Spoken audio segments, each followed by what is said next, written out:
I'm a preacher's kid, so I was always in the church. And so the first instrument I gravitated, my big cousin taught me how to play the drums at like 11.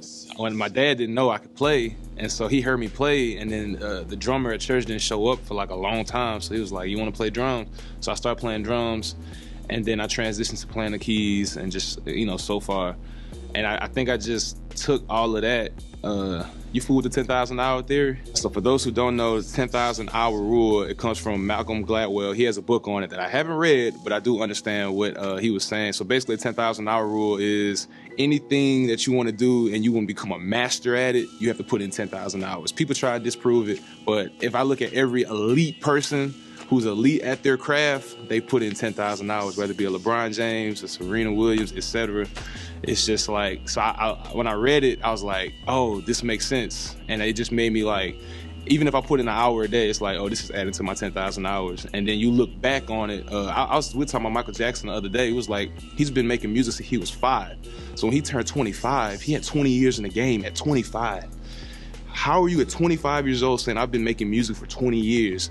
He's gonna be the GOAT. Like, it was, you know, and it's a lot of people that I don't think we think that hard. It's like we try and think of this magical, we're there, and don't get me wrong, God bless us with gifts and talents. But bro, if you cooking since you 5 and you turn 30, you're probably gonna be a pretty damn good chef, you know? And so I try to apply that to music, because, you know, and it helps when you're passionate about that thing as well, because then you don't even realize the hours you're putting in on it. So I think that's what it really was. I think not knowing at the time, but it was just, you know, every day it's like, once I fell in love with music, it's just like, am I playing? It wasn't even about being good anymore. It was just like, I really love this. And so I don't know, I just, every day I was skipping out on, you know, school dances. I didn't want to play basketball anymore. I'm 6'6". My dad was pissed. He was like, what? So I just fell in love with music. And then once that happened, it was just every day the same thing. Wake up, make beats, play. Does this sound good? It's like over and over.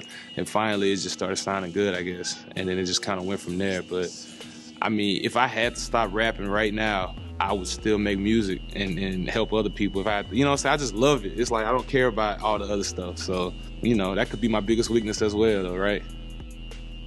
I guess we'll see. My effort moment was when I stopped caring what people think. I deal with insecurity a lot. And so it took me, I think my senior year in high school, I used to deal with like my weight, you know, peer pressure, just basic stuff that you push under the rug because you're like, man, there's people going through real shit out there.